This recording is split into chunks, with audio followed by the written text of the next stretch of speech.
el conversatorio Teoría Social y Crisis Ambiental, Nueva Dimensión para el Análisis Social o Cambio Paradigmático. Yo quería comentar, solamente refrescar en el marco de qué estamos haciendo esta actividad. Recuerdan ustedes que nosotros tenemos una materia que tiene por objeto a la teoría social general. Siempre insistimos que es un objeto muy abstracto, a veces difícil de vincular a cuestiones concretas, la vida cotidiana. Creo que esta vez sí, con el tema que vamos a abordar, sí hay un cruce bastante interesante en cuanto a todos estamos vivenciando de alguna manera algunos efectos de lo que ya se llama hoy crisis ambiental.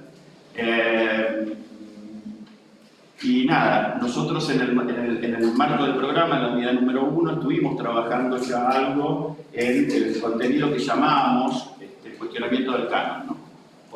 En parte por la tradición de la materia, pero también porque recogemos un poco, nuestra propuesta es una propuesta de acercarnos a las teorías que de alguna manera dialogan con las ciencias sociales empíricas. Entonces eso da lugar, digamos, a un conjunto de teorías dominantes, que son las que de alguna manera los científicos sociales trabajamos con ellas, ¿sí?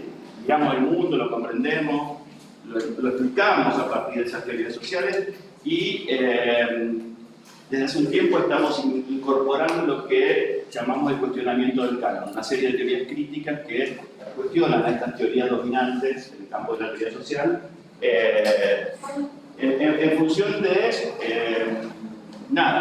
de pensar cómo las teorías sociales dominantes presentan algunos límites, ¿no? Para abordar algunas cuestiones, como las cuestiones de género, violencia feminista, una de las vertientes que vimos en la teoría, en el cuestionamiento del canon, también la teoría social latinoamericana, en este caso el tema de la ecología política, ¿no? Ahí quería recordarles básicamente que cuando pensábamos también esto del cuestionamiento del canon, decíamos, bueno, otro criterio para ordenar, nosotros discutimos en buena medida los criterios de ordenamiento del campo de la teoría social. Tenemos una propuesta, que es una propuesta clásica, que a esta altura ustedes ya deberían conocer.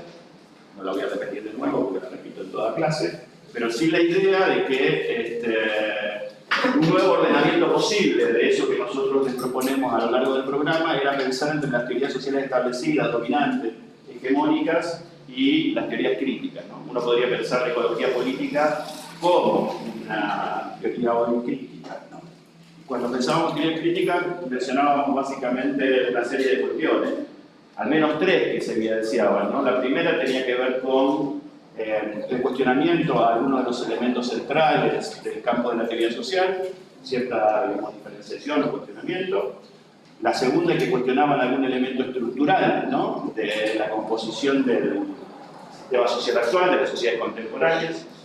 En el caso de la ecología política, la relación sociedad-naturaleza, y también el hecho de que lo que se observaba que las teorías que nosotros ubicamos como teorías críticas o cuestionamiento del canon están también en diálogo con movimientos sociales, ¿no? En el caso de la ecología política dialoga mucho con lo que se conoce como movimiento ambientalista y con algunos otros movimientos, ¿no? más amplios que por ahí el movimiento ambientalista, que hacen del territorio cierta cuestión central.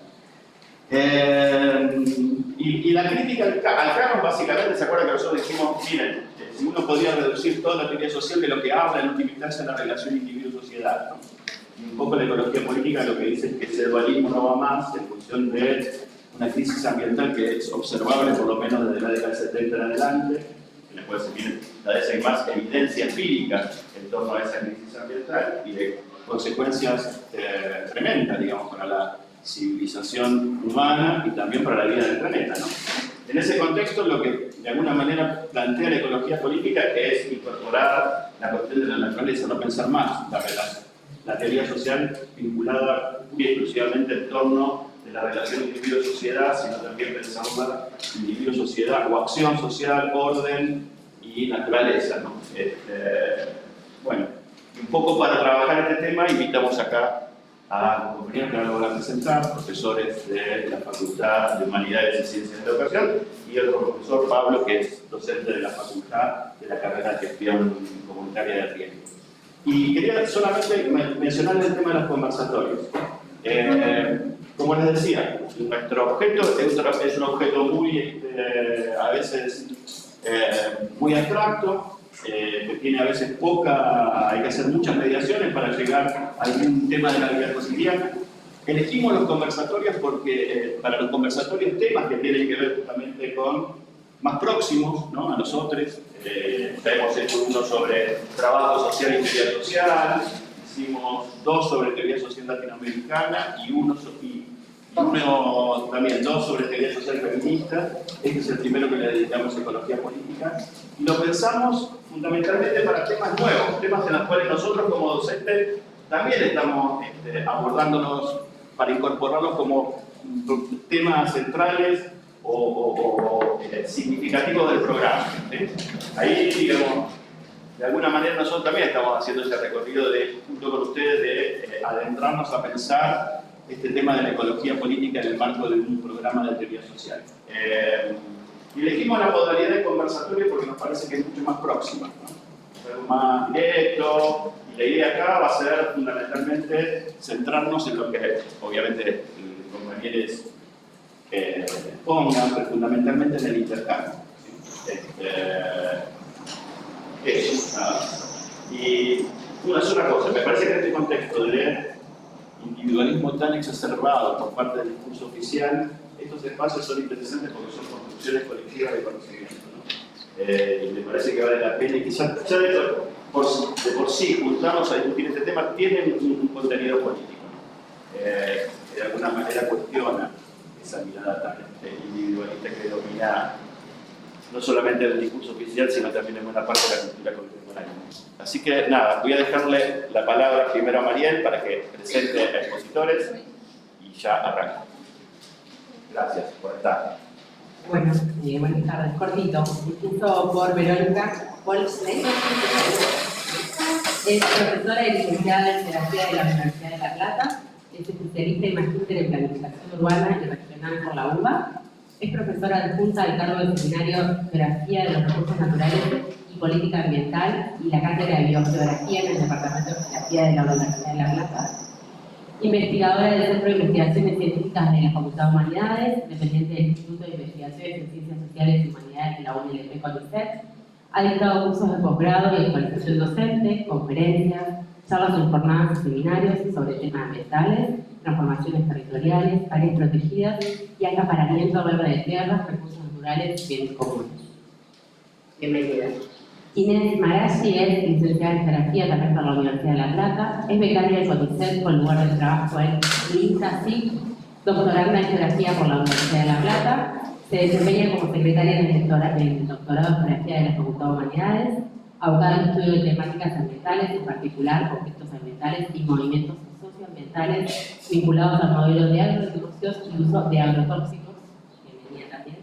Y Lorena Elisa Copiarolo es profesora y licenciada en Geografía también por la Universidad de La Plata, con postítulo en Educación Ambiental y Problemáticas en Ciencias Sociales y su enseñanza. Es profesora en el seminario sobre Geografía de los Recursos Naturales y Política Ambiental en el Departamento de Geografía de la UNLP. Es investigadora del Centro de Investigaciones Geográficas de la Facultad de Humanidades, dependiente también del Instituto de Investigaciones en Ciencias Sociales y Humanidades, UNLP CONICET. Docente en el nivel terciario y secundario en la provincia de Buenos Aires y colegios dependientes de la Universidad Nacional de La Plata. Ha dictado cursos de actualización docente, conferencias, charlas en jornadas y seminarios sobre transformaciones territoriales, recursos naturales, bienes comunes, ecología política, conflictos socioambientales y organizaciones sociales. Bienvenida también. Y tenemos por último a Pablo Biotto.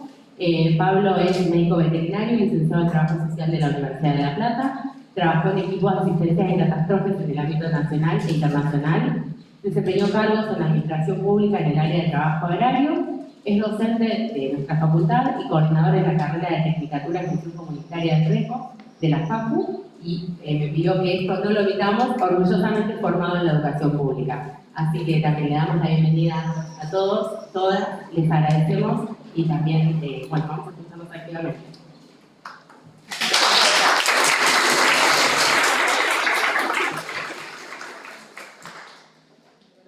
Muchas gracias. Buenas tardes a todos y todas. Agradezco a Julio y a todos quienes han participado en la organización y la posibilidad de tener este intercambio. En principio, bueno, retomando o intentando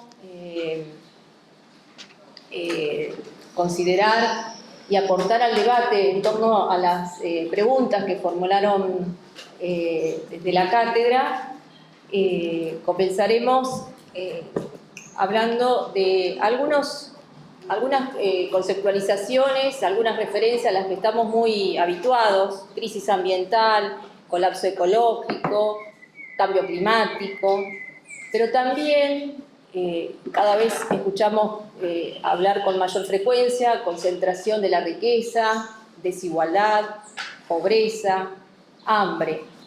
En este sentido, hay una palabra o una crisis que las engloba a todas estas crisis que estamos mencionando. En general es una propuesta que la viene planteando hace bastante tiempo Enrique Leff, y es referirnos a todas ellas como una crisis civilizatoria. De esta manera, lo ambiental siempre connota lo social, de modo tal que referirnos a lo ambiental o socioambiental para algunos incluso es una redundancia, pero es importante entonces tener presente, quizás referirnos en estos términos como una crisis civilizatoria. Si nos adentramos un poquito en alguna de estas cuestiones, la concentración de la riqueza, que venimos viendo año a año cómo va creciendo, ahí tenemos uno de los gráficos que suele publicar a partir de las publicaciones que hace la revista Forbes. Cada vez tenemos más 1.000 millonarios, que ya son tribillonarios. De esta manera no solo es creciente el número, sino también que la fortuna que acumula cada uno de ellos es mucho mayor que años atrás. En el mapa, por ejemplo, estamos viendo el porcentaje del ingreso que se genera a nivel nacional, cómo se concentra en el 10% de la población. En rojo estamos viendo los países que superan el 50% de la concentración nacional en el 10% de la población. Y no es extraño que incluso ya los documentos de los organismos internacionales hagan referencia a que la concentración de la riqueza es uno de los grandes problemas, o si no el principal problema a nivel global. Acá también estamos viendo la pirámide de población y la pirámide invertida que corresponde a la concentración de la riqueza, ¿no? ¿Cuántos porcentaje de la riqueza? Más del 50% se concentra en el 1% de la población. Si nos adentramos un poquito más en empezar a ver, bueno, cuáles son las causas que llevan a esta creciente concentración de la riqueza, con el correlato de todas las crisis que venimos mencionando, podemos poner la lupa en lo que es el modelo mercantilizador y extractivista, que incluye, en particular en países de América Latina y países como el nuestro, refieren a todo lo que es la megaminería, el modelo del agronegocio, la megapinería, que son las plantaciones crecientes de pino y otras exóticas a gran escala, las energías extremas, ¿sí? Todas ellas disocian la naturaleza de la sociedad, consideran a la naturaleza mero objeto a partir del cual obtener ganancias. Y estamos en un momento en que el desarrollo tecnológico actual permite justamente estas transformaciones que son a mega escala, por eso hablamos de megaminería, megapinería, energías extremas, es decir, un desarrollo tecnológico tal que imprime unas transformaciones con consecuencias incluso en algunos casos hasta desconocidas, como es la que tiene que ver con las técnicas que implica el uso creciente del fracking. En este sentido nos podemos preguntar si todas estas transformaciones, los beneficios en el bienestar de cuántas personas se traduce, es decir, cuánta es la sociedad del consumo que se ve beneficiado con estos procesos de transformación. Fíjense los esquemas, ¿no? Que estamos acostumbrados a ver los changuitos que van, los cartoneros, ¿no es cierto? Y la figura del perro es una figura característica no solo de nuestro país. De esta manera, si volvemos a la crisis que mencionábamos al comienzo para englobar todas estas características, la crisis civilizatoria, aparece la ciencia cuestionada, ¿no? Entonces, algunos autores, en particular también, vuelvo a referir a Lev, va a hablar del fracaso de la ciencia. Entonces nos va a decir, la ciencia no ha podido, no ha sabido o incluso ha contribuido a generarla. Si pensamos, como decía hace un ratito, la envergadura del desarrollo tecnológico actual que permite, por ejemplo, avances como lo que es la transgénesis, generar organismos, por ejemplo, resistentes a la sequía y expandir así la frontera agropecuaria. ¿Qué correlatos tiene eso? Por ejemplo, si lo pensamos en términos de cómo resuelve el tema del acceso a una alimentación diversificada y saludable, ¿no? De este modo, entonces, si pensamos la ciencia y cómo se viene llevando adelante, podemos cuestionar la matriz en la cual se apoya, cómo se lleva adelante, la matriz del pensamiento occidental moderno. En este sentido, Lev nos dice, la degradación ecológica es la marca de una crisis de civilización, de una modernidad fundada en la racionalidad económica y científica, como los valores supremos del proyecto civilizatorio de la humanidad, que ha negado a la naturaleza. Si a su vez estamos viendo todos estos cuestionamientos y el avance en cuanto a la reducción de las condiciones de vida de mucha población, de cada vez más creciente población, es que se empieza a dar, podemos reconocer como un giro ontológico. Esto tiene que ver con repensar los vínculos con la naturaleza, como hoy decía Julio, ¿no? Y vamos a dar lugar a otras narrativas. Sobre todo la lógica de la resistencia da cuenta de otras matrices de racionalidad diferentes a la occidental moderna, ¿no? Se cuestiona así las visiones dualistas de naturaleza y sociedad, la perspectiva de una sola naturaleza. Nos reconocemos como seres ecodependientes porque somos naturaleza y sociedad al mismo tiempo. Se valora el diálogo de saberes, que ahora vamos a ir viendo. Respecto a la naturaleza-sociedad, ¿cómo ha cambiado esa representación? Para los que somos más grandes, estábamos acostumbrados, hasta la década del 80 se hablaba dos esferas, sociedad y naturaleza. Ya a mediados de los 80, con los gráficos de Galopin en particular, se empezó a hablar de la intersección sociedad-naturaleza, ¿sí?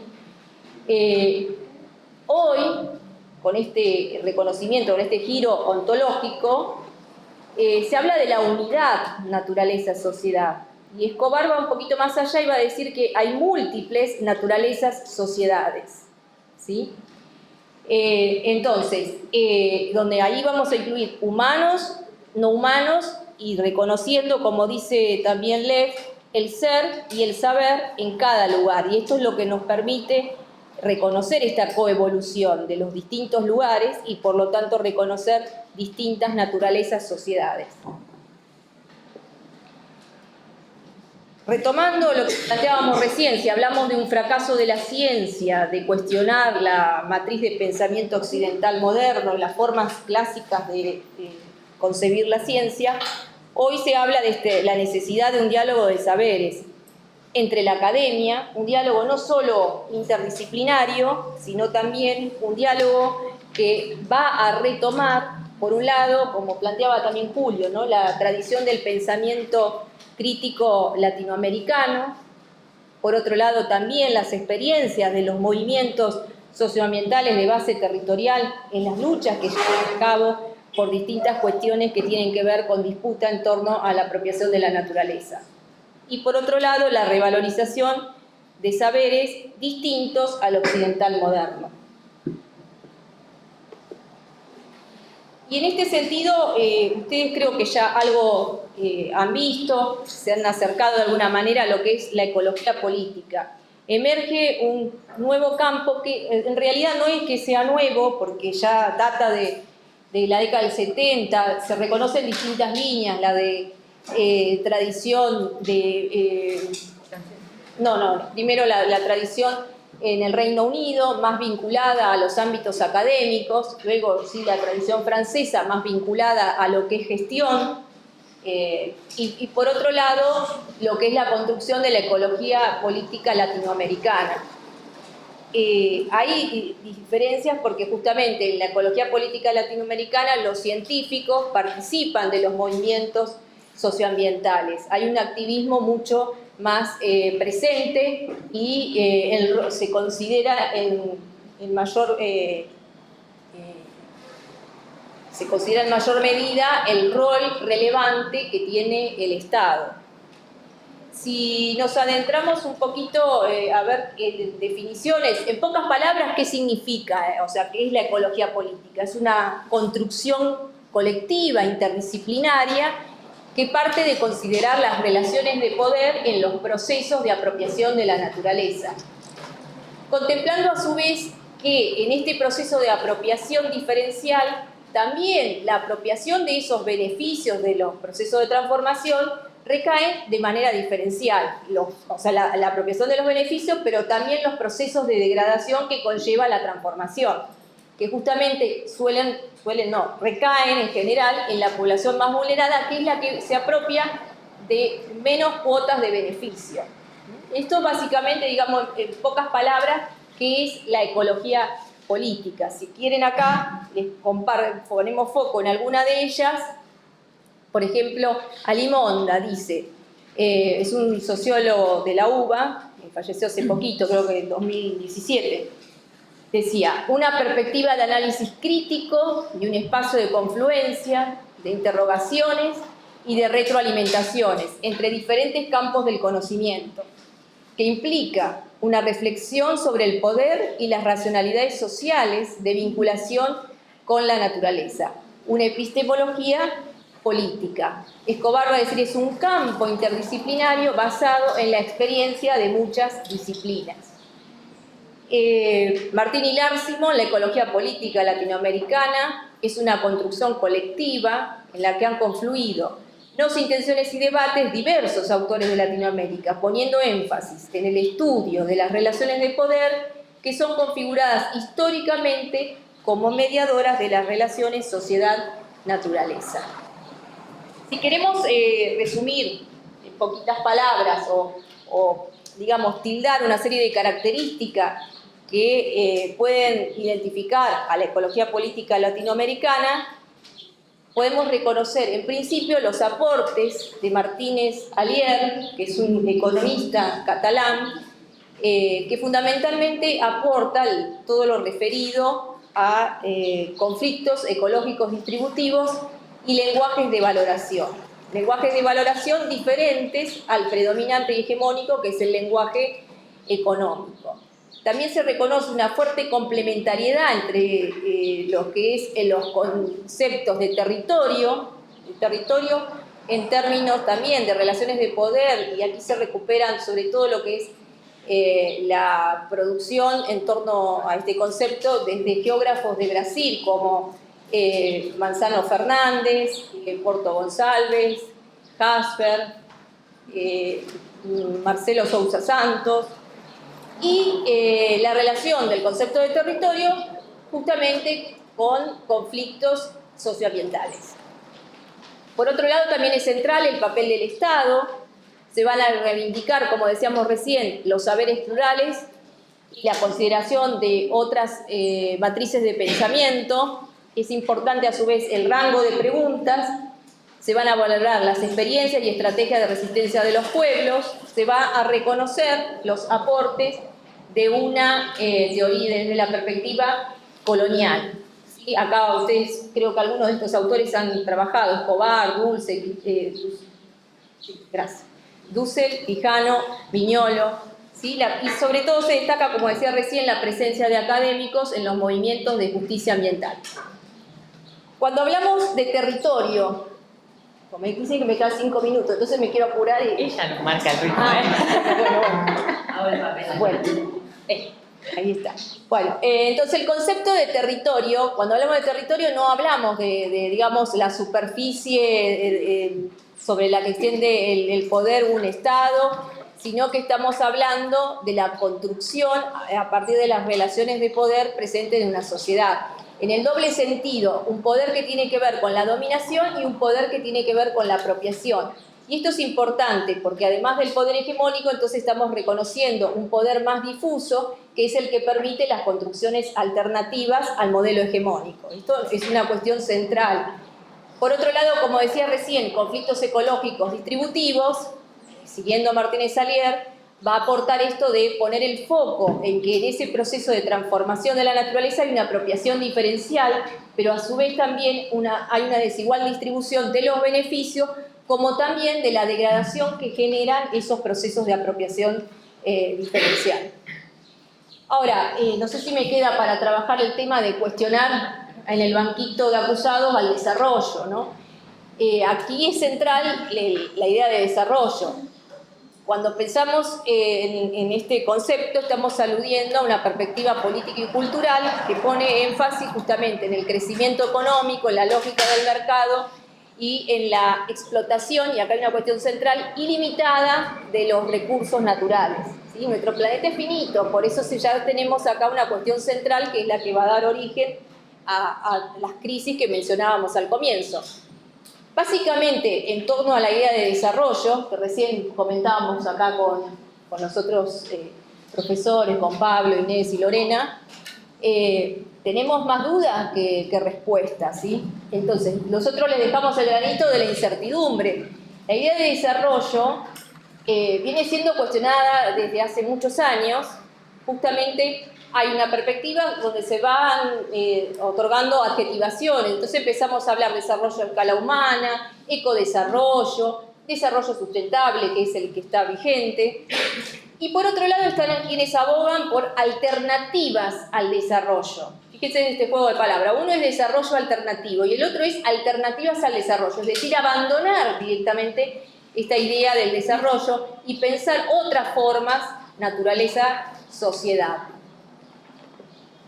Acá vemos, bueno, a lo largo de la historia los distintos conceptos que se han ido construyendo, las distintas adjetivaciones. Si pensamos la idea de desarrollo, está planteada como lo natural, la meta a alcanzar, lo deseable, ¿sí? Entonces estamos siempre permanentemente pensando, éramos subdesarrollados, tenemos que pasar a ser desarrollados, ¿no? Pero bueno, este pasaje a decir, bueno, abandonamos la idea de desarrollo, implica romper con una constelación a la que estamos todos muy arraigados. Por eso quizás los jóvenes tienen más posibilidades de ver cómo se puede construir otra naturaleza sociedad, ¿no? Porque implica cuestionar justamente la idea de crecimiento, la idea de progreso, de mercado, de economía. Algunos van a hablar, bueno, hay que redireccionar la idea redefinir la idea de progreso asociada a realizaciones humanas no materiales. O también dejar, digamos, de vincular lo que sería el bienestar con el consumo y el crecimiento. ¿Sí? O sea, porque ¿qué nos plantea el desarrollo?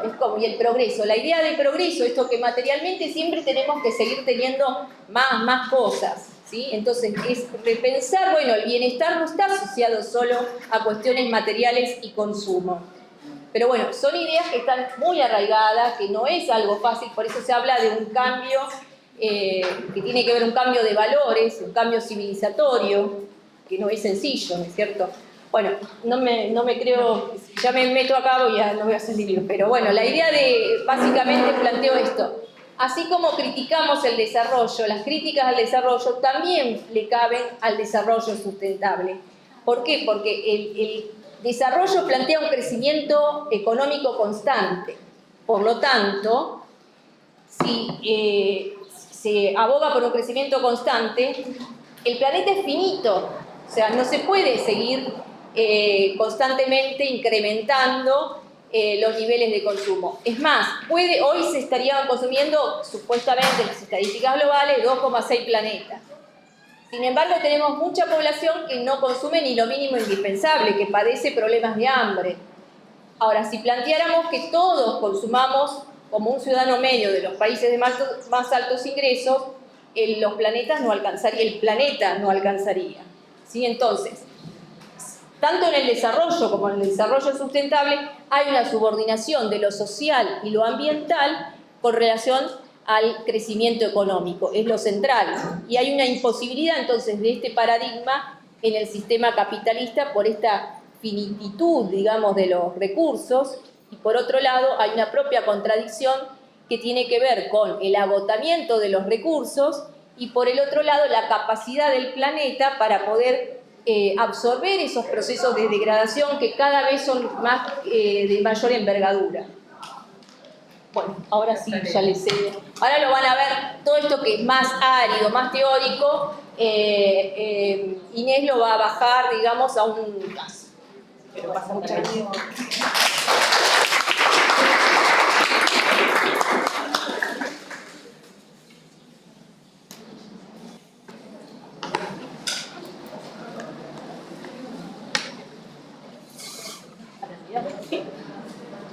Hola, buenas tardes a todos y todas. Gracias por la invitación.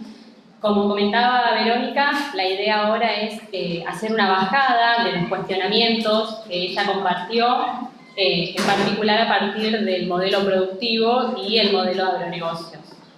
Esa ilusión del crecimiento económico constante, de un progreso, de un desarrollo, llevó a una exacerbada mercantilización de la naturaleza, que a su vez lo que implicó fue una creciente actividad extractiva, entre otras actividades de la agropecuaria, minera, petroquímica, que vino de la mano de dos cuestiones. Por un lado, el desarrollo tecnológico de gran envergadura y por el otro, la inserción de estas actividades en las cadenas globales de comercialización.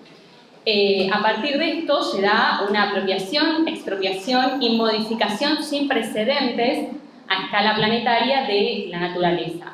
Y esa apropiación va a ser diferencial, es decir, que los actores sociales no se van a apropiar de la misma manera de la naturaleza. Lo que se va a generar va a ser un uso de agrotóxicos, fertilizantes, extracción excesiva de agua subterránea y superficial, modificación de los cursos de agua y de los cuerpos de agua, deforestación, contaminación, pérdida de biodiversidad, degradación de los suelos, y así como la apropiación es diferencial, también va a ser diferencial la responsabilidad que los actores van a tener frente a estos procesos. Y lo que muchas veces el discurso que se plantea para ello es combatir el hambre. Y lo que podemos ver es que las actividades extractivas avanzan y sin embargo la alimentación continúa siendo deficiente y el hambre continúa.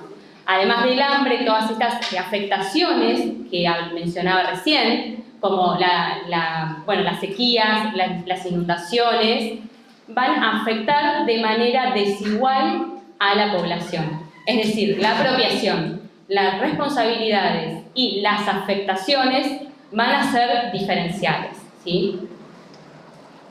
Bueno, pensando lo que es el modelo de agronegocios como un modelo productivo, ¿sí? En el espacio rural argentino y sudamericano se va a dar un proceso de transformación muy importante que va a estar vinculado a la incorporación de nuevas tecnologías y a la difusión del modelo de agronegocio. Esto va a llevar a una configuración socioeconómica de Argentina como un país agropecuario, pero no solo un país agropecuario, sino un país agropecuario con un perfil exportador, que tendrá una matriz extractivista y de commodities. Es decir, que además de producir de manera agropecuaria, todo lo que se va a producir, el mayor porcentaje va a estar destinado a la exportación. Y esto lo que va a llevar, lo que nos va a permitir ver a nosotros, es que no va a responder a las necesidades locales, no va a responder al hambre local, a las necesidades de las comunidades locales, a lo que sufren las comunidades locales, sino que va a ser funcional a una globalización comercial y a la inserción de Argentina en el sistema económico mundial, que a su vez lo que va a generar en Argentina es que esté supeditada a los vaivenes de la economía mundial. Esa inserción subordinada de Argentina va a hacer que esté supeditada a los vaivenes económicos mundiales. Y además de esta, como le comentaba en la diapositiva anterior, hay una cuestión vinculada a lo que es el comercio internacional, pero también hay una cuestión vinculada a los avances tecnológicos. Y en el caso del modelo de agronegocios, va a ser la introducción de semillas genéticamente modificadas que van a ir de la mano de un paquete tecnológico que implica la mecanización, la siembra directa y la fumigación masiva. Este modelo, ¿sí? Se va a expresar con un proceso de sofización que se va a dar en Argentina desde la década de los 70 y con mayor intensidad a partir de los 90. En el 96 se aprueba la semilla genéticamente modificada. Y el proceso de sofización posicionó a Argentina como el tercer productor mundial de grano, después de Estados Unidos y Brasil, y el primer exportador mundial de aceites, harinas y biodiesel. Dentro de este paquete tecnológico, lo que forma parte o lo que permite también es un incremento en el uso de agrotóxicos. Argentina no cuenta con datos oficiales sobre el uso de agrotóxicos, pero Fernando Cabaleiro, a partir de las empresas que componen CASAFE es la Cámara Argentina de Sanidad Agropecuaria y Fertilizantes, estimó, de acuerdo a las ventas de esas empresas, la cantidad de productos que vendían, ¿no? Y que se utilizaban en el agro argentino. De acuerdo a sus estimaciones, en el año 2016 se utilizaron 460 millones de litros de agrotóxicos en Argentina. En el 465 en el 2016, 480 en el 2017 y 525 en el 2018. Y si vamos a un informe del INTA, publicado en el 2022, señalan que en los 36 millones de hectáreas cultivadas se utilizan 230 millones de litros de herbicidas y 350 millones de litros de otros productos. Otros productos pueden ser, por ejemplo, los insecticidas o los fungicidas, que tienen otros usos, tienen otros objetivos, digamos, pero lo que vemos sí es una tendencia creciente. Si en total suman 580 millones de litros, vemos una tendencia creciente en su uso.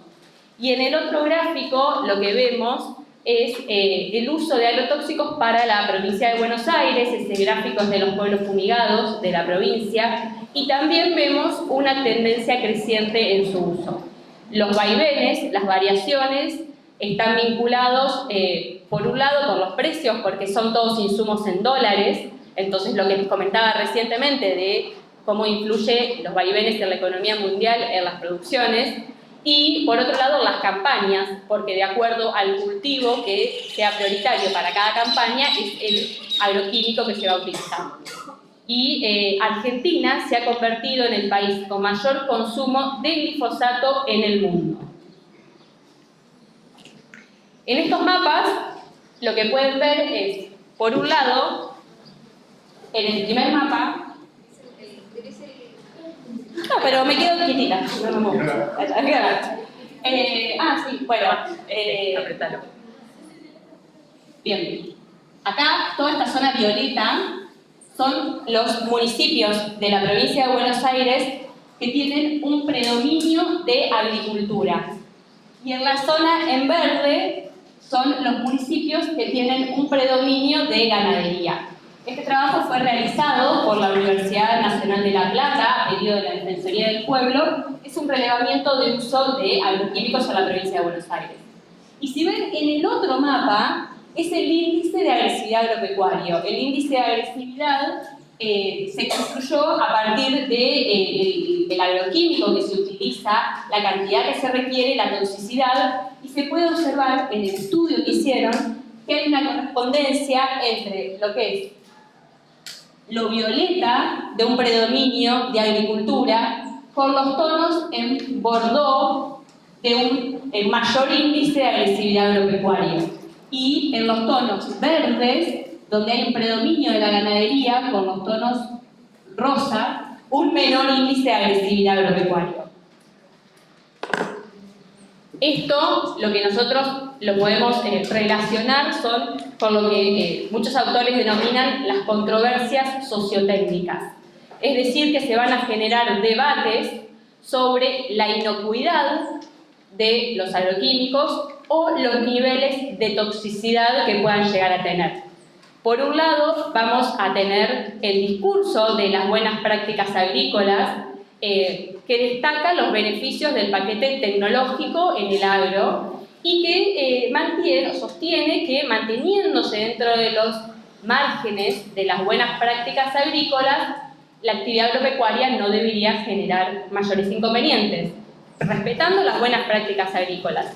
Y por el otro lado están las denuncias de las comunidades afectadas por las fumigaciones y que van a hablar en términos de agrotóxicos por la toxicidad y las consecuencias que genera. Y acá, en relación con lo que comentaba Verónica, me parece interesante vincularlo con lo que es el diálogo de saberes, por un lado, y el rol de la ciencia, por el otro.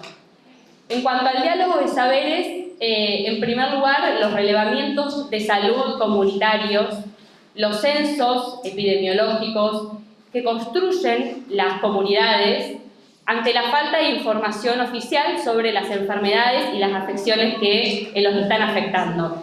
En el año 2019, un ejemplo que traje para compartir, es que 2 vecinas de Exaltación de la Cruz realizaron un relevamiento en los barrios San José y Esperanza, en Capilla del Señor, partido de Exaltación de la Cruz, donde identificaron 50 casos de cáncer en 280 viviendas, en un total de 30 manzanas. Principalmente, las comunidades realizan estos relevamientos para darle mayor visibilidad a la problemática y para contar con mayor información en el pedido a las autoridades.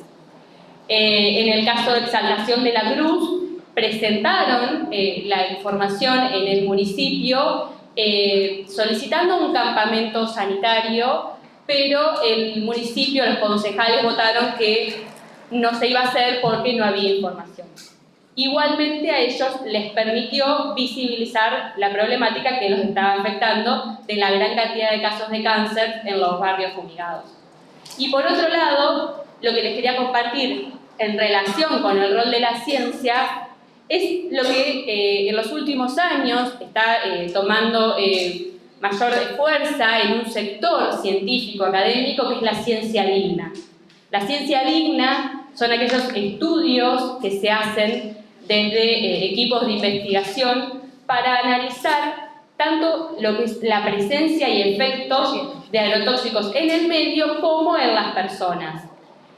Muchos de los estudios, por ejemplo, se hacen desde equipos de investigación de la Universidad Nacional de La Plata, de la Universidad de Mar del Plata, de la UNICEN, que es la Universidad Nacional del Centro de la provincia de Buenos Aires.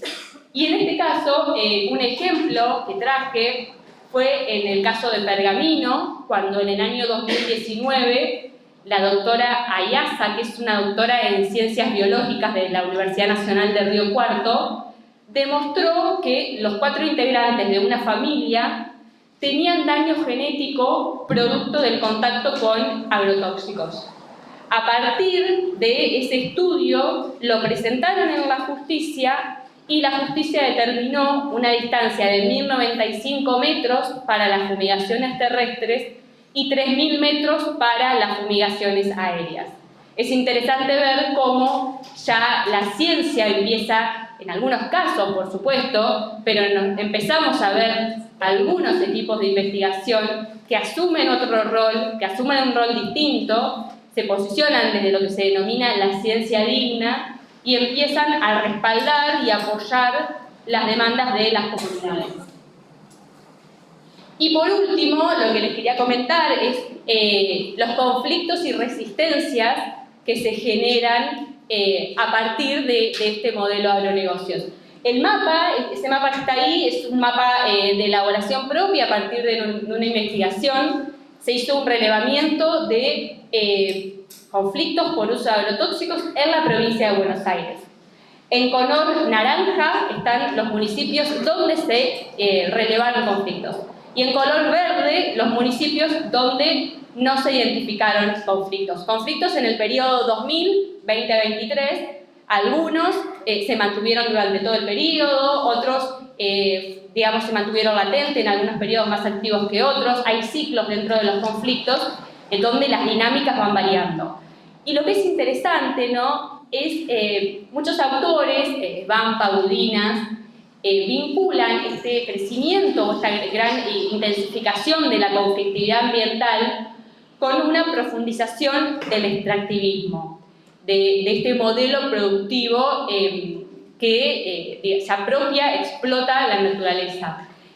Y si nosotros vemos el mapa, podemos ver que hay cierta correspondencia con el mapa de agresividad agropecuario que les mostraba anteriormente. Si nosotros volvemos al mapa, vemos que los mayores índices de agresividad se dan en lo que es el norte y el sudeste de la provincia de Buenos Aires.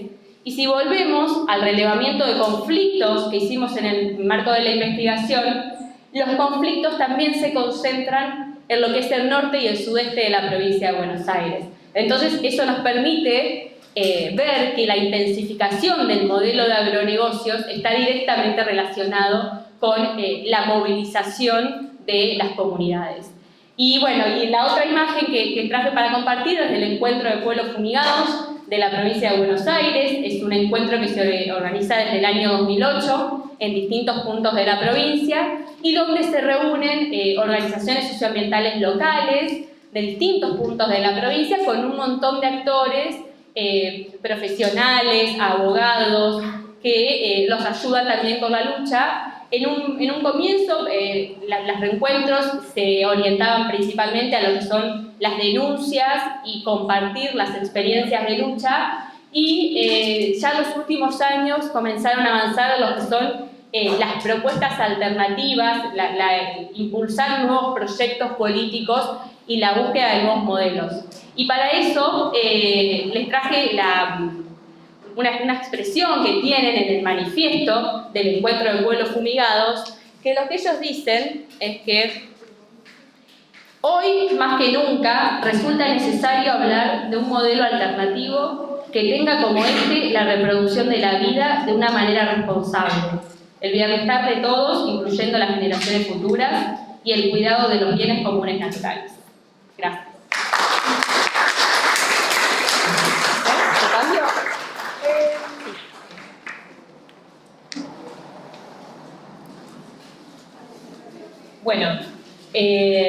Bueno, yo voy a complejizar también este conversatorio con dos cuestiones principalmente. Uno que tiene que ver con el potencial transformador que tienen las resistencias, en particularmente hablar de la agroecología, tiene mucho vínculo con lo que mencionó recién Inés, y también con otro componente que tiene que ver con las pseudo-respuestas, ¿no? Porque también vamos a ver que hay otras construcciones, tal vez más al alcance nuestro, más cotidianas, pero que tenemos que estar atentos, atentas a, digamos, develar qué es lo que ocultan.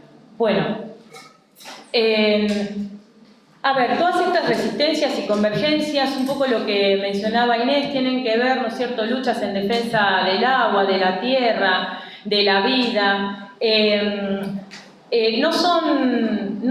O sea, si bien se sostienen en el tiempo, tienen avances, impases, retrocesos, dificultades, porque justamente están llevadas a cabo por la población que es vulnerada.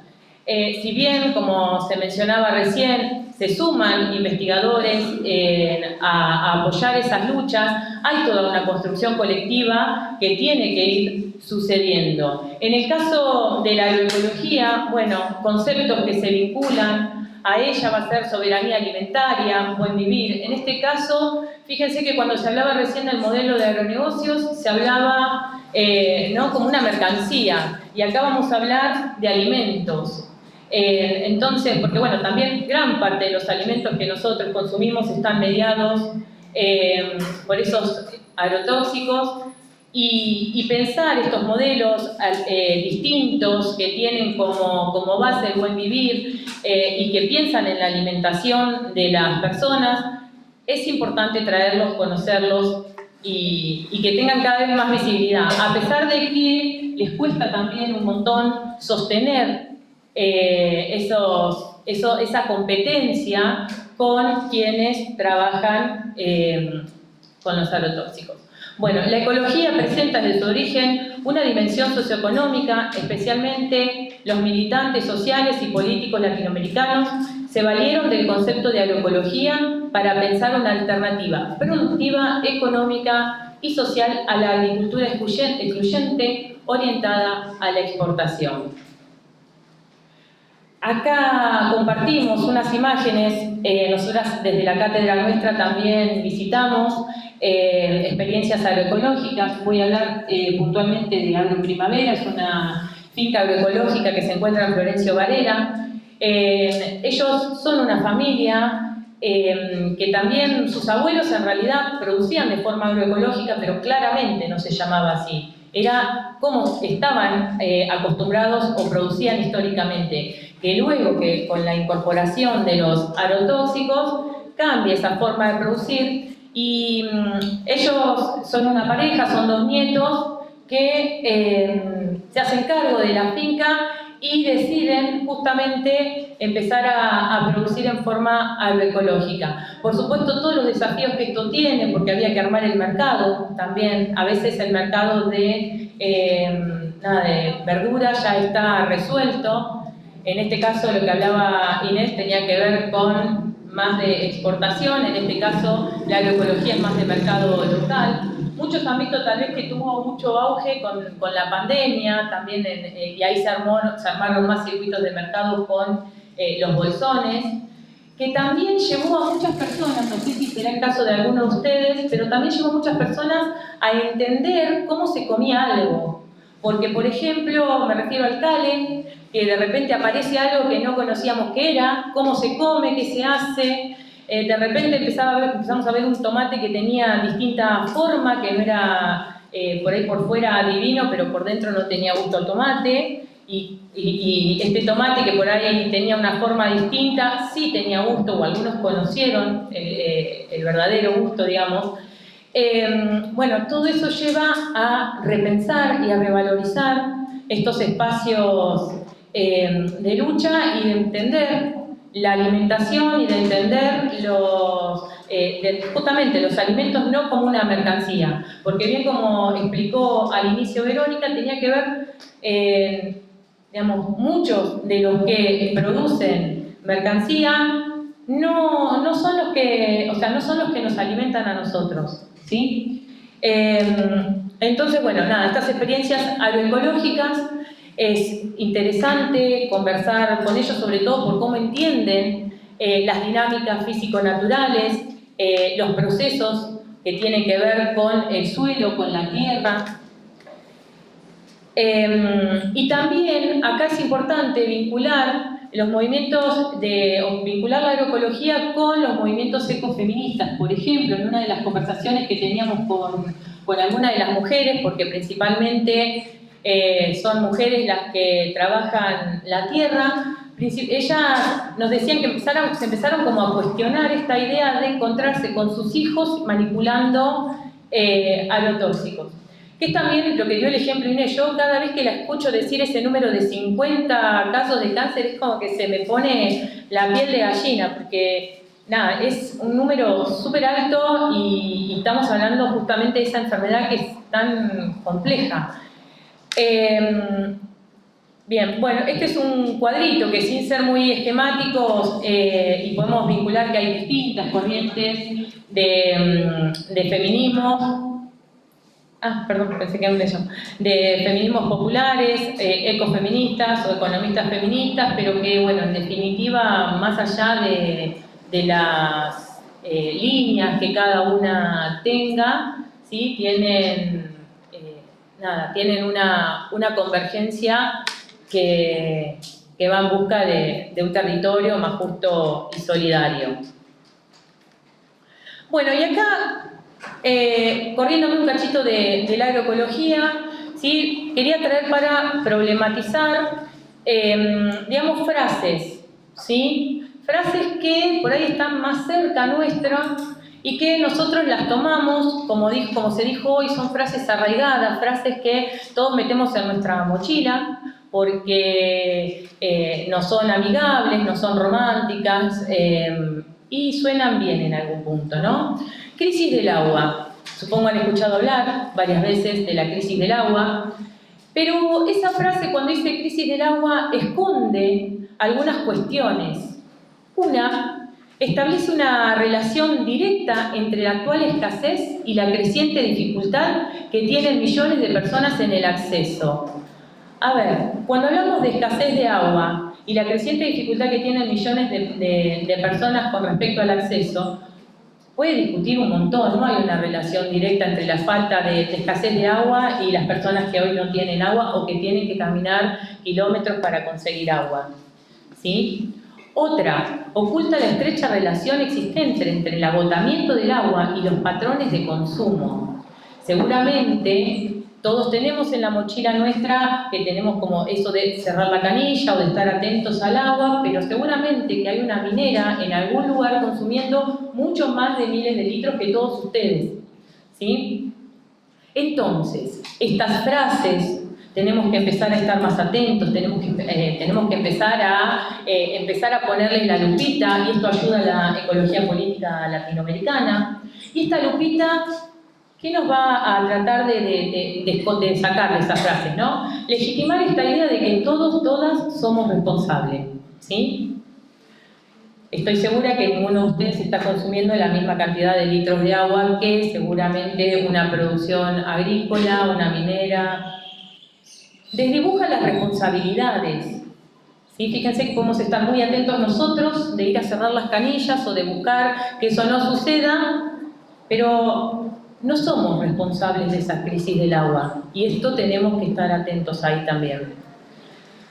Invoca la responsabilidad colectiva. ¿Vieron? Hoy también dijo, bueno, crisis del agua, como que todos tenemos la misma responsabilidad con respecto a eso. Bueno, y algunas más. Seguramente, o imagino yo, que tal vez están pensando en alguna otra frase similar. Bueno, yo traje acá algunos ejemplos. El reciclado. Todos, todas en algún momento habremos separado los residuos, habrán hecho un compost seguramente, ¿sí? No decimos que eso esté mal, todo lo contrario, ¿sí? Pero la pregunta que nos podemos hacer acá es, si todos, todas reciclamos nuestros residuos, ¿se soluciona la crisis ambiental? Claramente no se soluciona.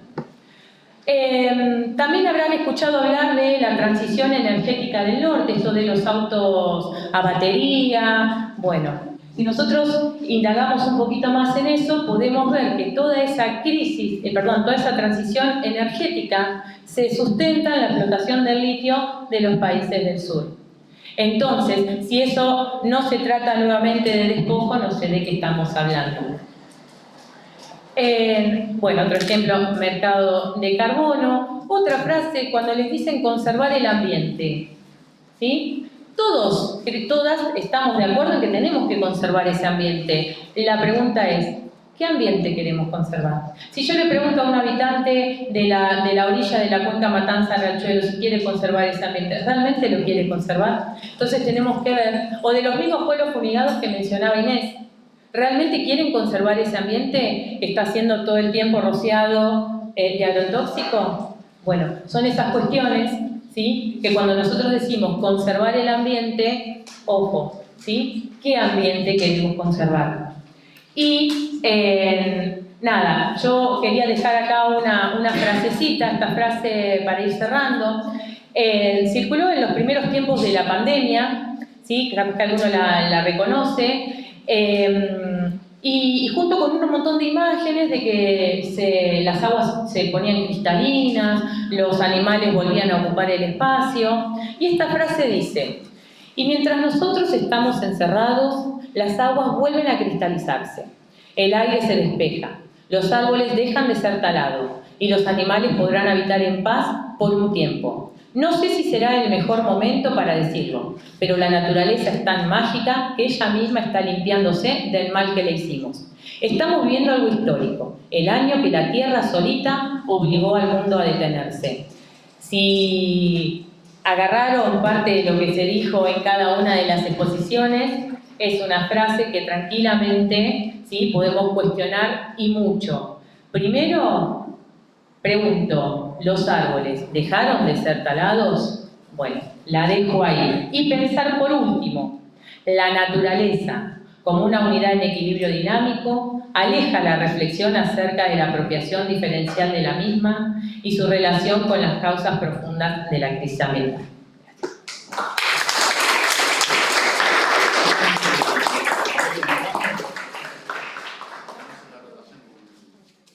Hola. Bueno, buenas tardes. Aprendí muchísimo.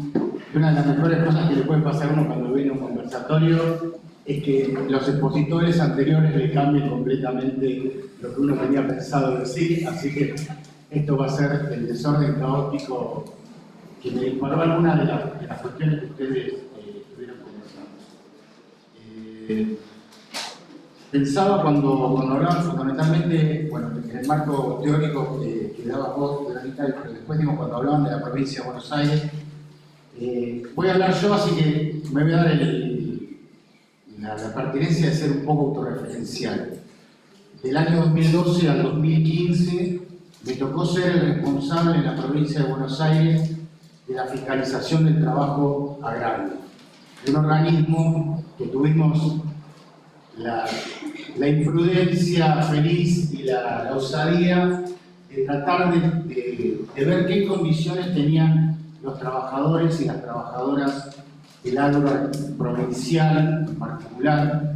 Era un organismo nacional que era el Renatea, que antes era el Renatre, y fue durante esos años el Renatea en manos 100% estatales.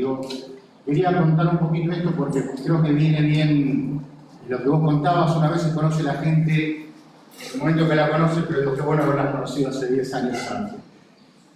Porque atrás de todas estas cifras, de todas estas acumulaciones, commodities, exportaciones, lo que comemos en la mesa, hay una familia rural compuesta por hombres, mujeres y niños y niñas, que es un desaparecido en esta acumulación de la riqueza, es un desaparecido laboral hoy, que después, recién en el año 2012 se sanciona la ley 26727, que es la ley de trabajo agrario, una ley de avanzada para nuestro país, pero que sin embargo, hasta ese año se venía trabajando en condiciones, digamos, de semi-esclavitud, de esclavitud plena en algunos casos, y de una zona gris, para no usar trabajo en blanco o en negro, porque es calificatorio del trabajo en negro, pero el trabajo informal, que es un eufemismo bastante simpático, pero que sí deja sin datos al día de hoy en esta acumulación que hablaba la compañera y esta concentración de la riqueza, deja desaparecido a un sujeto social que es el trabajador y la trabajadora agraria. No sabemos hoy en nuestro país cuántos trabajadores y trabajadoras agrarias hay. Y ustedes fíjense qué paradoja, que esta gran concentración de la riqueza en en el agronegocio, un negocio que tiene ganancias extraordinarias, a su vez está producido por trabajo no registrado.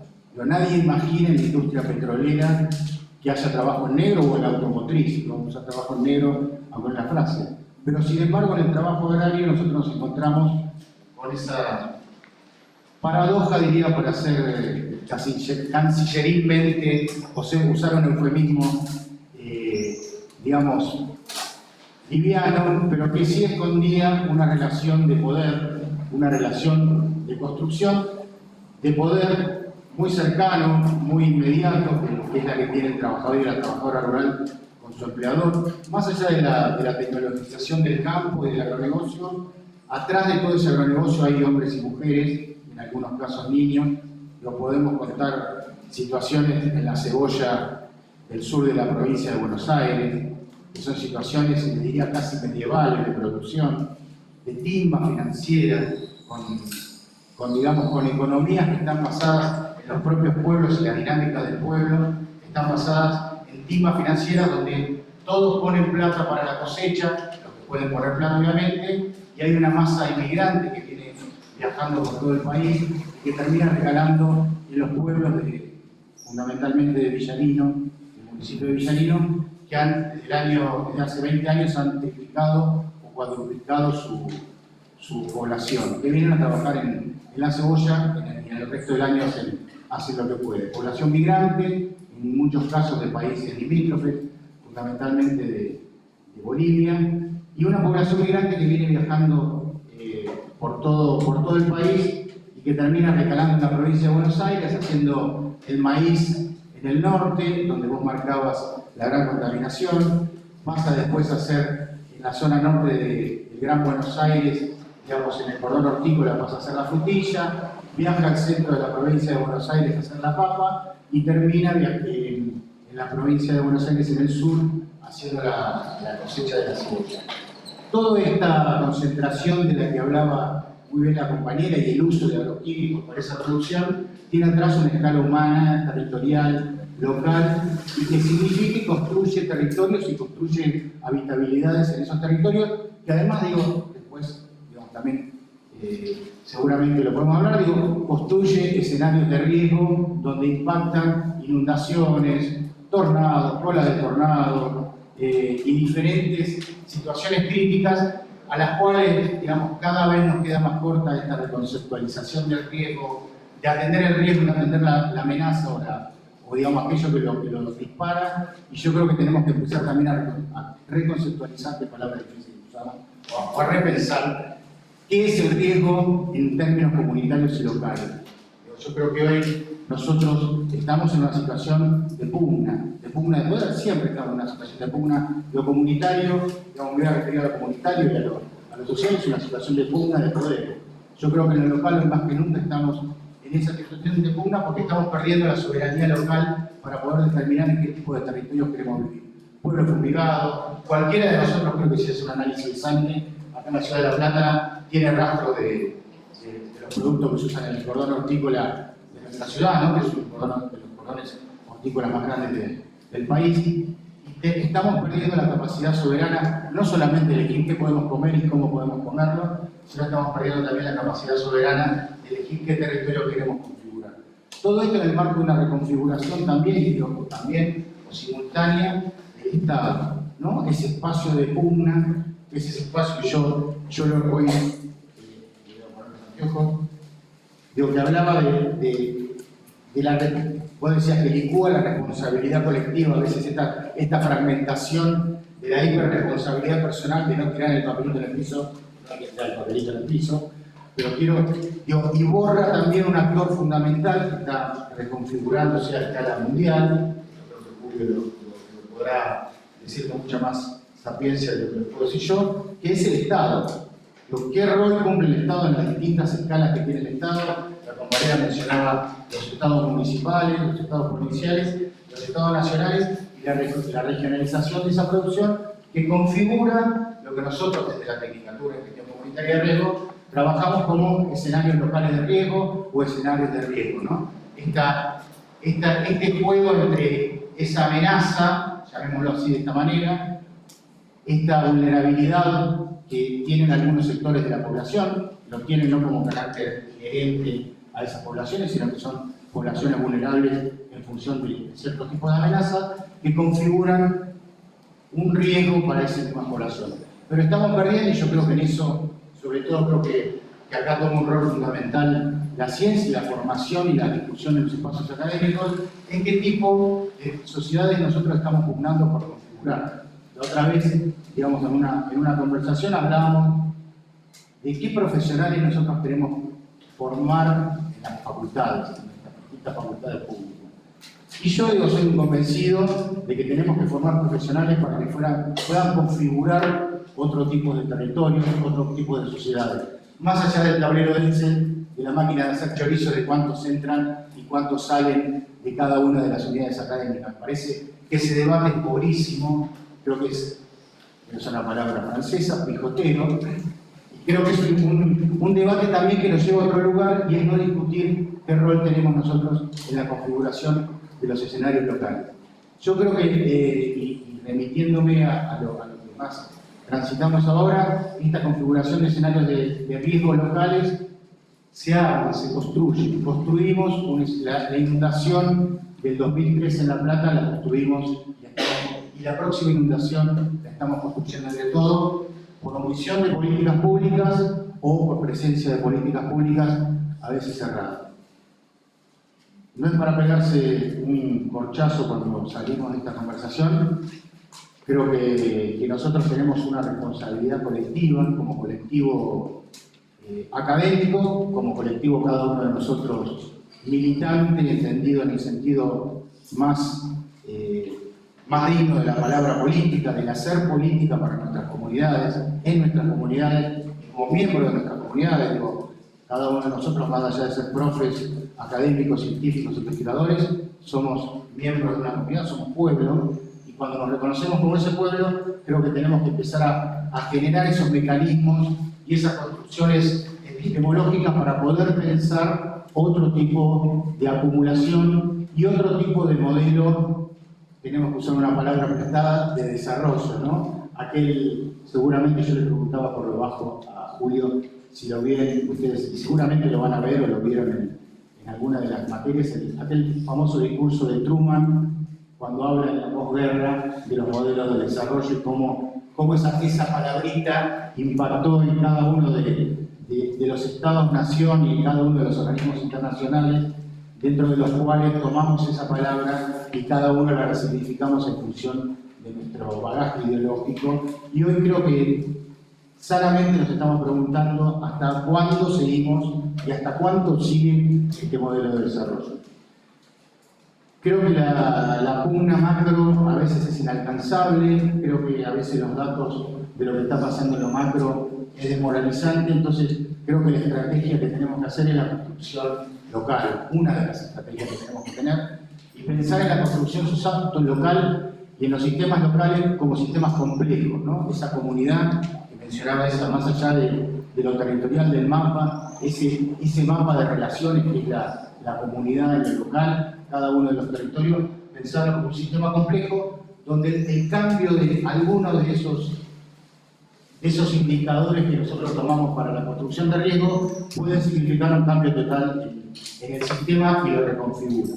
Creo que tenemos que ir por ese lado para encontrar una forma de salir a esto que, como bien se decía, digo, el planeta es finito, los recursos son finitos y la forma de extracción y de producción que tenemos también va a ser finita. Digo, los escenarios distópicos, el futuro llegó hace rato, diría el indio, y yo creo que el escenario distópico no va a ser como una gran hecatombe. Es esta hecatombe cotidiana del millón de pibes que se van todos los días sin comer a la cama, es los pueblos fumigados con 50 casos de cáncer, y seguramente los hay mucho más, y en el transcurso, yo por eso mencionaba en el transcurso del trabajo agrario, es impresionante, nosotros prestábamos también servicios de salud, es impresionante la cantidad de gente con cáncer que vive en ambientes romantizados, pastoriles, en el medio de la naturaleza, y cómo la forma de producción los va minando, además de desaparecerlos como sujeto trabajador, los mina también en su salud. No quiero extenderme mucho porque la verdad que fue muy rico. Yo creo que tenemos que pensar estrategias en lo local y pensar cómo esas estrategias en lo local las vamos entramando con las otras estrategias locales que coexisten, porque hay resistencia, la resistencia al modelo existe, hay otras formas de producción, hay otras formas de pensar la sociedad, hay otras formas de pensar la ciencia, hay otra forma de pensar la comunidad. Creo que este granito de arena que decíamos que nosotros tratamos de poner divulgando un poco lo que hacemos, llenos de dudas, llenísimos de incertidumbres, llenos de preguntas, creo que lo que abrimos es el espacio para que seamos más pensando esa respuesta. Nada más que eso, gracias.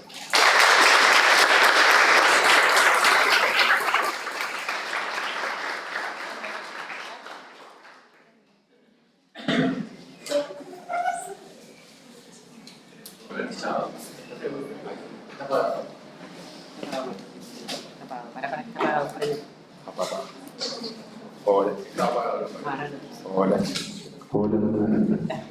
¿Qué tal? ¿Cómo están? Matías, soy yo de la cátedra. Bueno, muchísimas gracias a todas y a todo, Pablo, por la exposición. Yo tengo algunas inquietudes, pero nada, abrimos un espacio más de intercambio de parte de los compañeros y compañeras de la cátedra. ¿Sí? Qué resonancia, qué observaciones, qué preguntas, ¿sí?, les generan estas presentaciones en relación a los temas que venimos viendo en la cátedra, la teoría social, su propio lugar como futuros trabajadores y trabajadoras sociales. Me parece que también desde la cátedra siempre queremos pensar el rol y la teoría en relación a ese rol. Bueno, nada, que circule un poquito.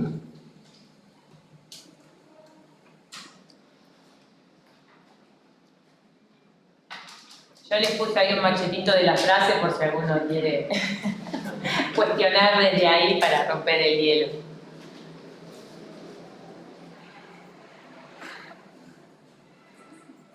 El momento tan temido de los trabajadores sociales del silencio. Hacémoslo dignamente. Bueno, nada, nosotras en particular estamos haciendo nuestras prácticas de formación en cooperativas, bueno, de Casa Chica no, pero en mi caso es una cooperativa de una asociación civil de productores del conurbano, del periurbano platense, que están representando lo agroecológico. Y nada, lo que ellos nos expresan continuamente es el desafío de no solamente vender lo mismo y poder mantenerse con la competencia de las otras personas que hacen con el agrotóxico, sino también de la falta de acceso a los materiales necesarios para transicionar a lo agroecológico.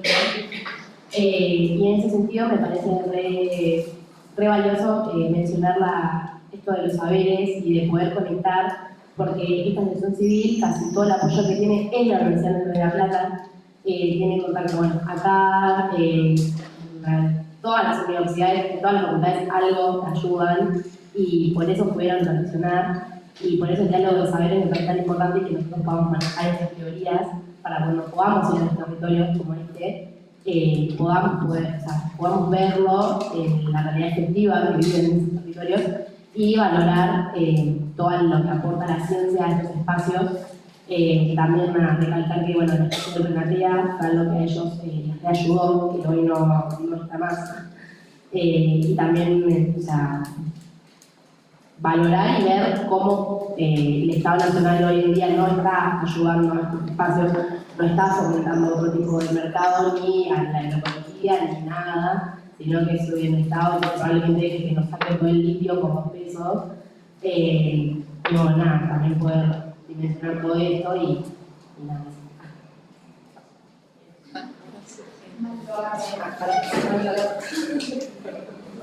Bueno.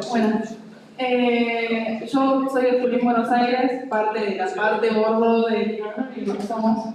Y creo que desde que estoy involucrada un poco en el movimiento ambiental, actualmente no mucho, pero sí. Y me acuerdo de familias que contaban que varias personas de esa familia tenían cáncer por estas razones, que lo fumían a media cuadra y realmente estar a 2 pasos de esas fumigaciones, realmente no solamente a largo plazo te afecta la salud, sino en el respirar, cómo realmente te inhabilita estar afuera, te inhabilita estar como en ese contacto, irte a la escuela y todo, como en las escuelas agrarias se ve un montón, especialmente los problemas de salud. También yo soy vegana, me parece que también, obviamente, el movimiento vegano es exclusivamente para y por los animales que no tienen voz y realmente son aniquilados, que es un genocidio de lo que no se habla, pero aún así siento que tiene mucha relación con lo medioambiental, porque sabemos que el consumo para la producción ganadera realmente es una de las que más afecta, por menos, a pesar de la minería, de la industria textil. Realmente el 80% de la soja generada mundialmente es destinada a estos tipos de producciones. También la cantidad de agua que se consume para los espacios, toda la deforestación y quema de ecosistemas. Es muy brutal cómo impacta en los territorios, sobre todo en nosotros que tenemos mucha extensión.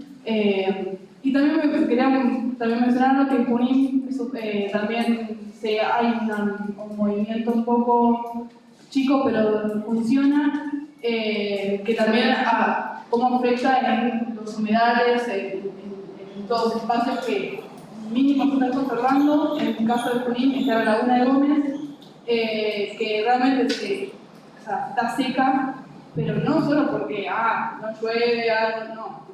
Realmente se hacen canales para el riego de estos tipos de producciones, y encima de parte del municipio se hizo creo que era mirada a la puesta del sol, donde se puso cemento en la mitad, que no se puso por esta denuncia de este movimiento social que se llama Ambientar, que nada, realmente estamos en llanura, el sol se ve en todos lados, y la verdad tener una mini rotondita para verlo de otra posición es algo ridículo.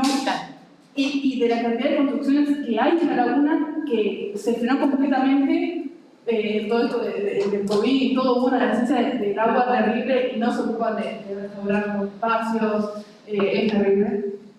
Pero como que se intentan hacer cosas como visualmente lindas, pero realmente tiene que haber una conciencia social de decir, estamos destruyendo la humedad, y encima que ya está recontra afectado, vamos a ponerle cemento, como que hay un montón de biodiversidad que podemos ver, y también como decir, bueno, esto en Buenos Aires, ¿cuánto lo ves usted? Me parece que hay como que haber un cambio, un chip desde cómo nos involucra el ambiente. Esto es un espacio que me parece muy agradable para hablarlo. También cómo son los basurales que salen, ¿cómo se llaman? Sí, bueno, pero tiene otro nombre. ¿Llenos sanitarios? Claro, los llenos sanitarios en Junín, en el caso de Junín, están literalmente arriba del tránsito del agua potable. Entonces, está cielo abierto. ¿Qué? Está cielo abierto. Está cielo abierto y encima, claro, es realmente afecta un montón, porque con el agua de los años está completamente contaminado, con el caso de las pilas y este tipo de cosas que contaminan un montón. La solución del municipio fue tirar una pila a la semana y no todas juntas. Cosas que ya son absurdas, que es como, tiene que haber un plan, un proyecto que sea sostenible en el tiempo, porque hoy está creciendo como loco, y si no tenemos responsabilidad, vamos a estar todos tomando agua más contaminada de lo que ya estamos, a todos los agroquímicos. Yo soy en Chacabuco, ahí al lado. Pergamino terrible. Allá levantó la mano. Perdón. El encuentro de pueblos fumigados se hace PEDIA este año, que está ahí al lado también. A todos. Bueno, yo también soy de Junín, soy de una familia de 4, de 4, 2 tuvieron cáncer. Y nada, como un poco también reivindicar la importancia de estos espacios y de la discusión, y de no solo charlarlo y que no quede en el ámbito académico, sino la importancia de compartirlo y de llegar a lugares. Junín, ya lo dijo ella, están todos los colores de las mapas. Nada, eso, como agradecer el espacio.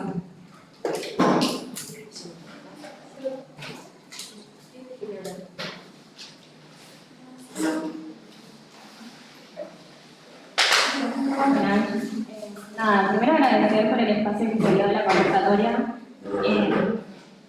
Y quería como hablar en el sentido de cómo se le echa la culpa básicamente al individuo, esta nueva oleada del neopositivismo, de que el individuo es culpable de lo que está pasando en el medio ambiente, y más que nada agradecer también por analizar, extrapolar esta crisis ambiental en las empresas multinacionales, que son más que nada los que realmente son culpables de esta situación. Y nada, más que nada agregar eso. Muchas gracias por el espacio y por hacer esta crítica a este nuevo neopositivismo que se está dando, que actualmente es impresionante cómo el individuo es culpable de lo que está pasando y no es así. Así que nada, eso, gracias.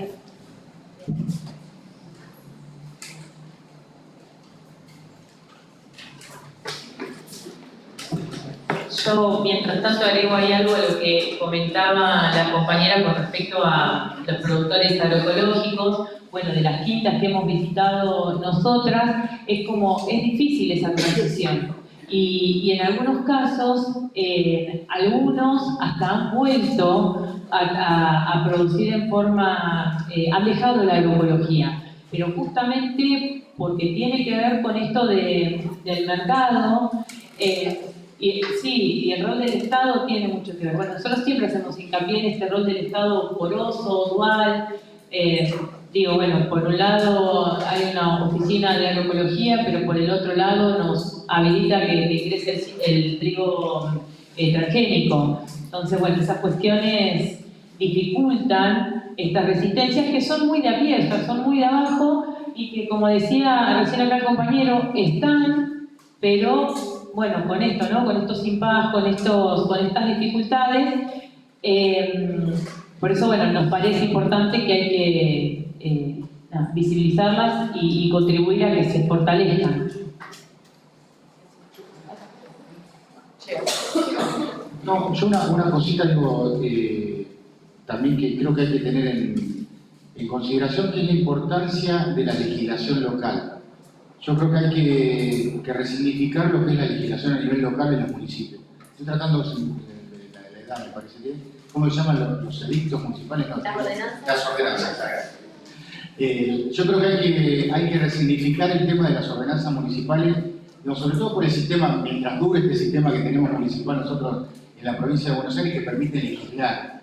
Yo creo que ahí hay una beta para trabajar fuertemente, para generar institucionalidad local respecto a algunas cuestiones. Obviamente que es muy difícil competir desde un municipio como Junín con Monsanto, digamos, pero bueno, yo creo que son batallas que hay que darlas porque la estructura de los municipios permite legislar a través de las ordenanzas, permite legislar y no por nada los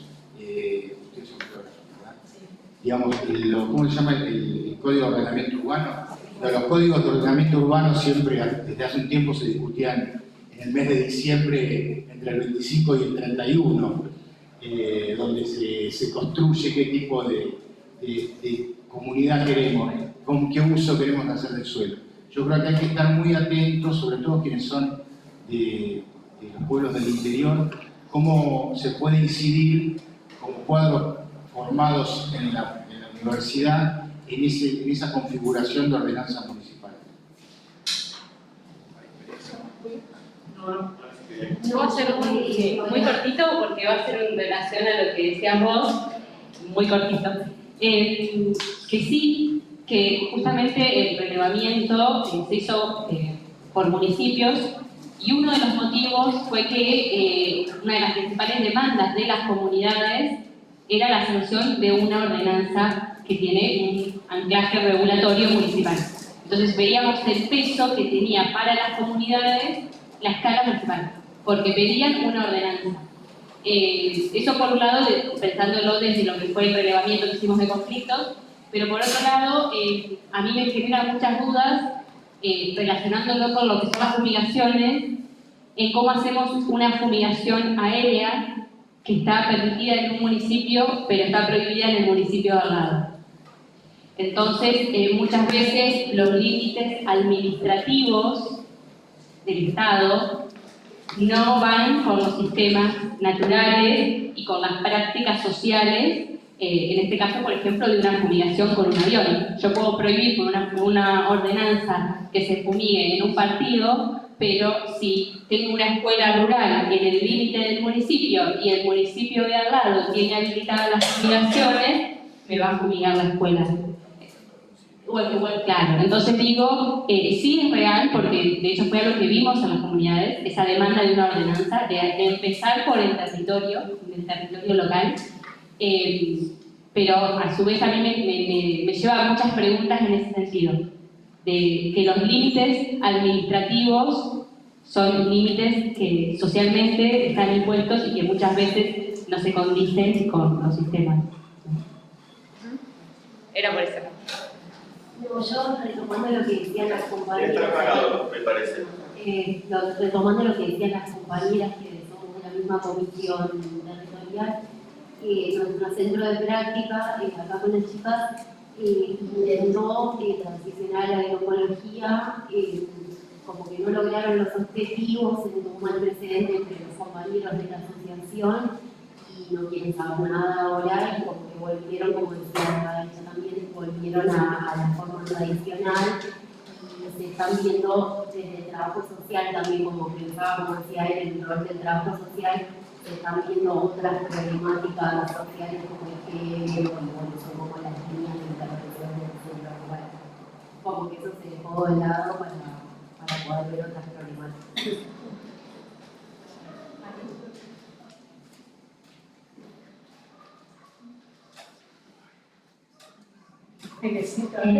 Bueno, en principio agradecer porque fue clarísima, digamos, toda la exposición.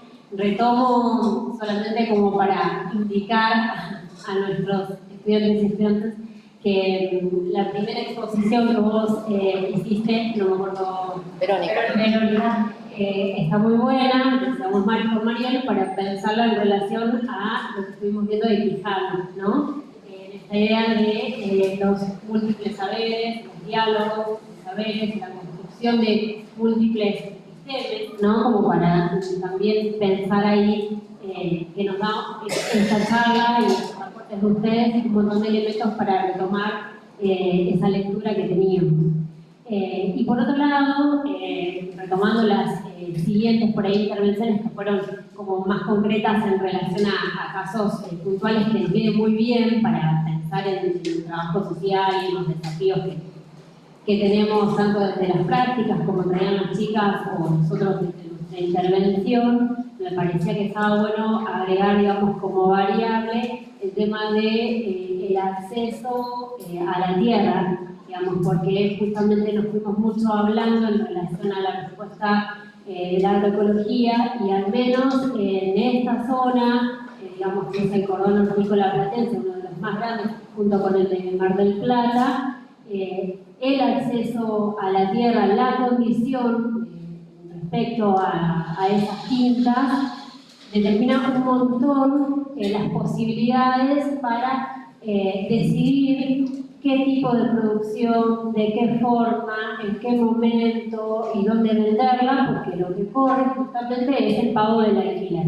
Un pago de un alquiler que es sumamente arbitrario, que no decide, por supuesto, la familia cómo va a ser ese alquiler, que se paga entre a veces muchas otras familias más. Entonces, eso, digamos, a veces la decisión de transitar hacia un camino más agroecológico no depende solo de la voluntad o de la formación o de la capacitación que tengan, sino de un montón de otras cuestiones, del acceso a maquinaria, y no me refiero a la maquinaria, digamos, de Monsanto o de la Revolución Verde, sino determinados instrumentos de trabajo que sí son necesarios, y más también en esta ciudad donde vemos que la frontera, digamos, o el avance de lo urbano expulsa cada vez más a los y las productoras, ¿no? Entonces, eso también es una condición.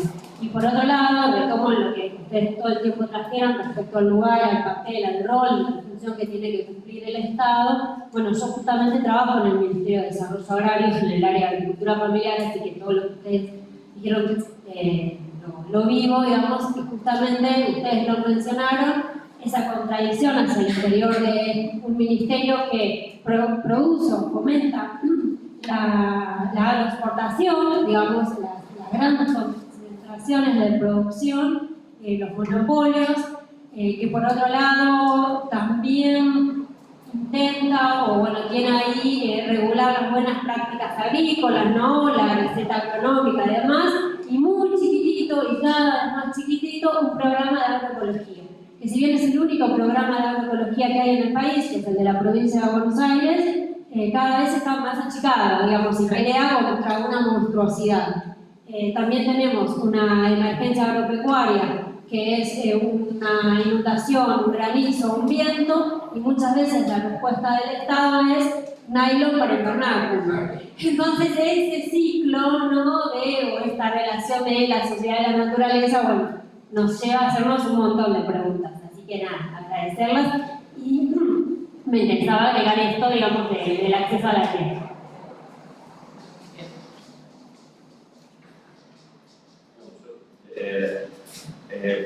Nada, una cuestión horaria tendríamos que ir cerrando. Podemos más igual, de todas maneras. Yo rescataría 3 o 4 cosas, digo, para no desgranar, conseguirnos la noción de la materia, de lo que es nuestra preocupación como docentes de la materia, de las cosas que se dijeron acá. La primera que me parece que dieron bien cuenta de la emergencia de una cuestión sustantiva para la teoría social, en tanto y en cuanto la crisis ambiental pone en duda la propia, responsabiliza en parte la modernidad, ¿no? y el paradigma de conocimiento con el cual viene. Y la otra preocupación que siempre hemos tenido, digo, que quedó resaltada con el panel y con el conversatorio y con las intervenciones de ustedes, incluso dando cuenta de las cuestiones prácticas, es que nosotros insistimos mucho que cada vez más la cuestión social y la cuestión ambiental se solapan, ¿no?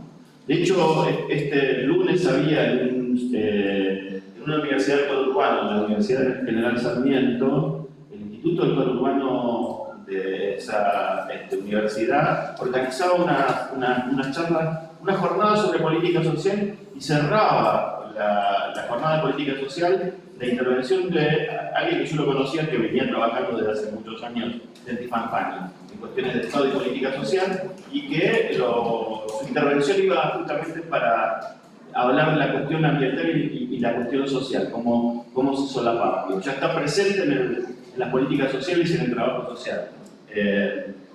En ese sentido, la materia tiene una buena parte del trabajo hecho porque ya está presente incluso en sus centros de práctica, ¿no? Están haciendo actividades y encontrando las limitaciones. Y la otra cosa, eso que rondó, digamos, por ahí, el tema de no culpar al individualismo, una de las cosas que trae la ecología política, a mí me parece, es que la idea de que la crisis ambiental, esta crisis civilizatoria de la que hablaba Verónica al principio, no es un resultado de la acción humana per se, sino que es un resultado de los estilos de crecimiento, los estilos de desarrollo, de las modalidades, en todo caso, de las relaciones entre sociedad y naturaleza. No necesariamente la actividad humana tiene que terminar en una crisis ambiental. Hay otras formas alternativas de desarrollo que podrían posibilitar otras formas, digamos, de convivencia entre sociedad y naturaleza, ¿no? Y en este sentido me pone contento la cuestión, porque hoy recordaba, cuando estábamos pensando en el conversatorio, cosas que no se pasan. Pero mi primera investigación en la facultad, cuando empecé a hacer investigación en la facultad, fue era una línea de investigación sobre movimiento de vida, en movimientos sociales, condiciones de vida, y lo primero que trabajé fue sobre movimientos ambientalistas en La Plata y Gran La Plata. Y me acuerdo que trabajamos mucho con un conflicto muy fuerte vinculado al polo petroquímico, que era la industria Copetro, que sigue con problemas, ahí también con impacto sobre un fuerte impacto sobre la salud, pero lo que les quería comentar, ojalá que esto nos quede grabado, pero me acuerdo que en aquel momento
por temas que son más, los afectan más, pero que no tienen un carácter prioritario inmediato porque no lo van a utilizar para parcial.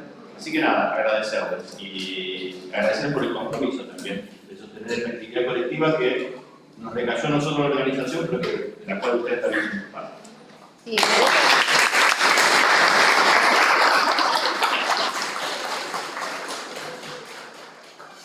un minutito, pero para no extendernos más. Por ahí en el apuro, recién Pablo señalaba, bueno, la idea de desarrollo se entiende su institucionalización con el discurso del presidente Truman en 1949. Yo en el apuro, digamos, por ir sintetizando, no lo dije, pero bueno, es un dato histórico importante, también para entenderlo, como dice Escobar, que la idea de desarrollo es un invento, está muy, muy arraigado. Y por otro lado, una cuestión que sí me gustaría dejar como para llevarnos a algo positivo, ¿no? Concebir el ambiente no como una cosa, sino el ambiente, como decía nuestro profesor Cócaro, ya jubilado hace un par de años, él decía, pensar el ambiente como una construcción, de acuerdo, no la idea de conservarlo, sino de construirlo con metas a alcanzar, en función de las calidades de vida a aspirar. Entonces, esa idea de construcción es la que nos permite, digamos, pensar en transformarlo de acuerdo a aquellos objetivos, metas que se planteen en cada lugar, digamos, ¿no? Pero es lo que nos permite, reconociendo que hay posibilidades y que vemos que hay alternativas, que hay otras formas distintas a la hegemónica. No solo a nivel de agroecología en los periurbanos de las distintas localidades, sino que hay instancias como la Aurora, que la mencionó Lorena. La Aurora es una instancia grande, pero tiene otra forma de producir, porque los dueños dicen, yo le quiero dejar la tierra a mis nietos, y él demuestra que gana igualmente que un modelo que utiliza agrotóxicos, y ahí se trabaja de manera distinta, con rotación de la tierra, y él ha demostrado, muchos han ido desde la universidad a observar esta experiencia que está en Benito Juárez, y demuestra que obtiene tantas ganancias, igual de ganancias que otra producción, y eso es a una escala muchísimo mayor que la de los periurbanos, ¿no? Y los periurbanos la luchan cotidianamente, porque lo vemos, es muy difícil, y el trabajo que hacen, aún no siendo agroecológico, es un trabajo que hay que valorarlo, y nunca juzgarlos, porque esos impases, o sea, si están volviendo a producir de otra manera, de la manera con uso agrotóxico, es porque está fallando la sociedad en cuanto al apoyo que se les brinda.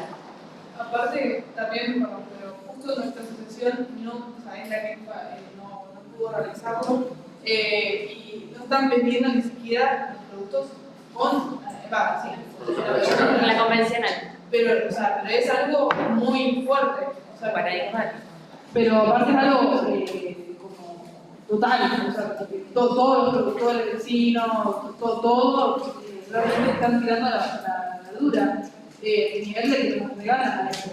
Entonces es como capaz de hacer ferias específicas, nos contaron de semillas o de verduras, y se terminan intercambiando cosas, porque ya es como para no tirarlo, porque es un producto muy particular, porque se conlleva muchísimo tiempo de inversión, pero el tiempo de duda es muy escaso. Nada. También algo que no sé si los que se quieren ir, que nada, también como las catástrofes ambientales, ya están, como bien dijeron, están sucediendo ahora. O sea, las inundaciones, cómo lo repercute la quema, todo que se queme en tu casa, que se queme a 20 cuadras de tu casa, realmente te repercute este tipo de vidas. Y eso es algo actual. Y eso, parte del individualismo es cómo no se involucra a nivel social por la invisibilidad de los medios y de parte de la responsabilidad del Estado de beneficio propio, por supuesto, porque el Estado está comprometido con ese tipo de prácticas. Pero bueno, también algo que se habla mucho, también creo que muchos cursaron Economía Política, que es una materia que se da acá en el segundo año, es cómo uno elige qué comprar, a pesar de que obviamente de vuelta a caer como el individualismo y qué hace cada uno y todo, es una demanda política donde compramos, qué hacemos en nuestra vida, a pesar que obviamente es muy importante demandar a estos multinacionales que realmente manejan todo el problema.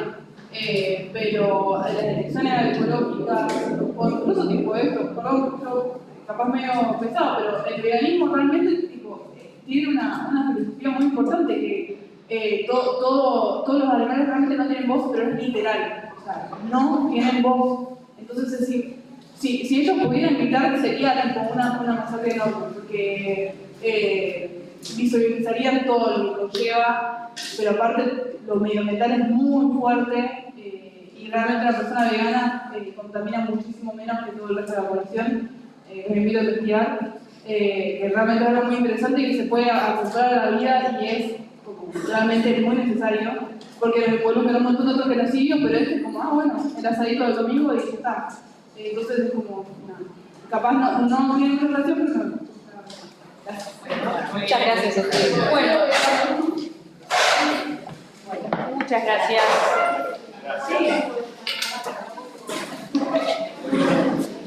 Pepe Coca, lo trajiste a Pepe Coca. Ay, qué buena nostalgia. ¿Viste lo